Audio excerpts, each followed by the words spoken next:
Hoe weet ons God bestaan? Dawid sê in Psalm 14 vers 1, die dwaas sê in sy hart, daar is geen God nie. Francis Collins het gesê, "Faith is the most rational of choices when you look at the spectrum between atheism and belief." 'n Ateïs is iemand wat glo dat daar geen God bestaan nie. Die ateïs voel nie dat hy hoef te verdedig of te verduidelik waarom hy sê daar bestaan nie 'n God nie. Om die waarheid te sê, die onrus lê liewer by my en by jou wat glo dat daar 'n God is om die teendeel te bewys.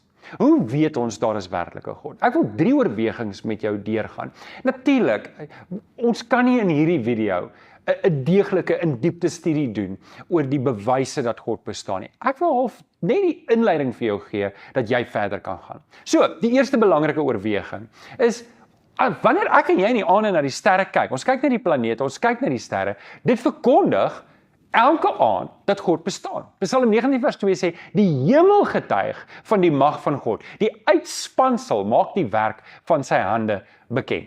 In September 2017 was daar 'n berig dat nadat 3667 planete buite ons sonnestelsel ontdek is. Nou okay, let net op, daar's 'n verskil tussen 'n ster en 'n planeet. 'n Ster is 'n brandende bol gas, 'n planeet is soos die aarde, dis nie 'n brandende bol gas nie.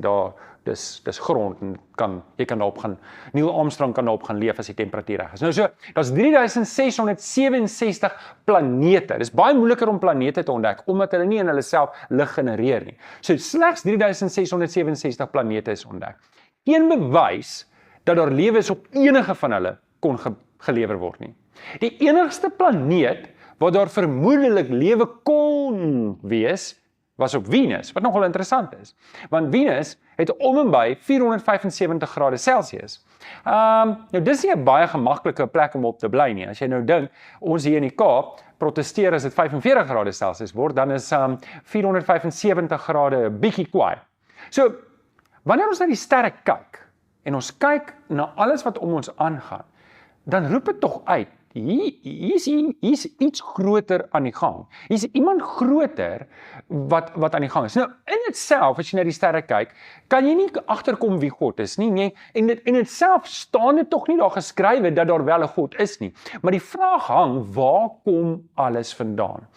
Is dit net toevallig of het dit spontaan gebeur?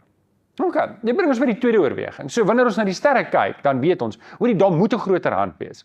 Maar wanneer ons kyk na die tweede oorweging, die aarde, die see en die diere bevestig God se bestaan. In Job 12 vers 7 tot 9 sê die Here vir Job, miskien moet jy die diere vra om jou te leer, die voëls daarbo om jou te vertel, of praat met die aarde dat dit jou leer en met die visse in die see dat dit vir jou sal sê. Wie van hulle weet nie almal dat die hand van die Here alles gemaak het nie. Nou, soos reeds genoem, die aarde is die enigste planeet waarop lewe is. Daar's geen ander planeet waarop lewe gekry is nie, net op die aarde.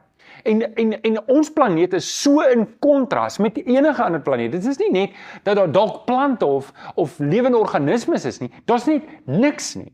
In kontras met die hele sterrestelsel is die aarde die enigste plek wat gunstig is vir lewe. Dis amper asof die aarde soos 'n huis is wat gereed gekry is vir gaste. Die aarde is presies 147 miljoen kilometer weg van die son af. Natuurlik, hy gaan in 'n wentelbaan. Dis gekantel teen presies 23.5 grade, sodat die son eweredig die strale kan versprei. Dit maak dit moontlik vir die voedselketting om te bestaan. Die kombinasie van suurstof en stikstof en lug wat ons inasem, is presies wat net die regte kombinasie wat lewende organismes soos ek en jy nodig het om van te lewe. So God se vingerafdruk is sigbaar op hierdie aarde. Dis asof die kontras tussen wat op die aarde gebeur en die res van die planete so skreeuend is, dat dit baie duidelik is, dat iemand moes ingryp op die aarde, om dit spesiaal te maak. Dis asof die aarde, die res is alles leeg en dor, maar die aarde is soos 'n gastehuis wat voorberei is, vir belangrike gaste wat moes kom. So, okay, weer eens, die geskiktheid van die aarde in itself, is dalk nie 'n genoeg bewys, dat God bestaan nie, maar dit saam met die gedagte, dat die res van die sterre, so bar en dol en leeg is, wat 'n mens wonder. So dit maak 'n argument uit. Dat luister, alles is net te toevallig om toevallig te wees. Dis onwaarskynlik dat hierdie sterrestelsel en die heelal soos wat ons dit vandag het, spontaan gebeur het en van self gebeur het. So, onthou, wanneer ons kyk na die Big Bang teorie, en die Big Bang teorie se hele idee is om te verduidelik hoe die skepping sou plaasvind as daar nie 'n God was nie. Dit was nie half en half om te sê, kom ons gaan kyk na die wetenskap en dan probeer ons kyk wat sê die wetenskap en toe kry ons die oerknal nie. Dit was half en half om te sê, nee, daar bestaan nie 'n God nie, maar nou waar kom alles vandaan? Ons moet nou alles maak gebeur sonder dat daar 'n God is. En nou moet ons kom by snaakse goed soos daar was niks gewees nie en toe ontplof dit en toe is daar nou skielik iets. En dis 'n vreemde manier as jy dink om so te probeer verklaar en alles wat ons sien te sê dis hoe dit bestaan nie. Die oerknal, dit werk net nie. Dit werk net nie. Is net nie genoeg 'n verduideliking.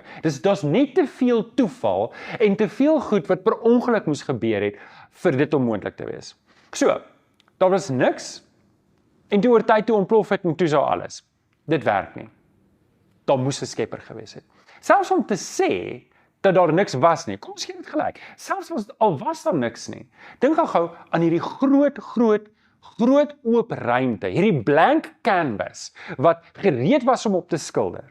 Waar kom dit vandaan? As jy dan sê daar was niks, wie het die niks gemaak? Dink gou, hier is goeters wat ons brein kan breek. Maar as jy sê daar was niks, daar was net groot oop spasie. Iemand moes daai oop spasie gemaak het. En daarvoor het die wetenskap nie 'n antwoord nie. Want onthou, die wetenskap is besig om uit te vind dit wat God gedoen het. Ons het nog nie al die antwoorde nie.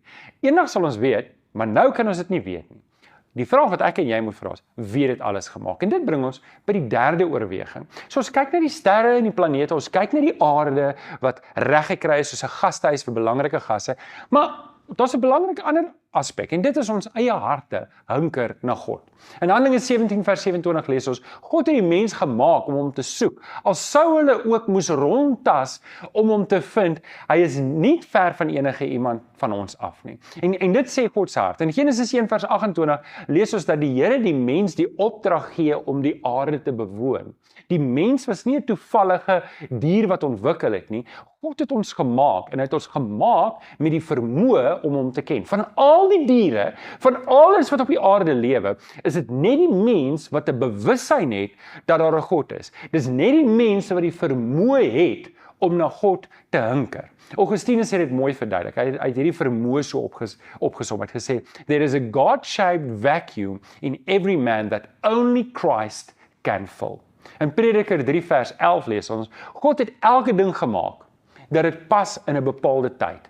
Maar hy het ook aan die mense 'n besef gegee van 'n onbepaalde tyd. So met ander woorde, die Here het ons gemaak in hierdie aarde, maar ons is almal bewus dat iets hierna moet gebeur. As hierdie lewe eindig, dan volg iets hierna. Kom ek som hierdie sessie op. Hoe weet ons dat God werklik bestaan? Wel, die werklikheid is almal dien 'n God. Die feite oorweldig ons. Jy het te veel toeval, te veel per ongeluk, te veel missing links wat jy moet probeer inkleer as jy nie kan sê daar's 'n God nie. Nou, ons het nou nog nie gekyk wie is hierdie God nie. In die volgende studie wil ons bietjie meer daarna kyk. Maar die vraag wat ons hangende los hier is, as ons kyk na hierdie skepping, dan moet ons sê daar is 'n God.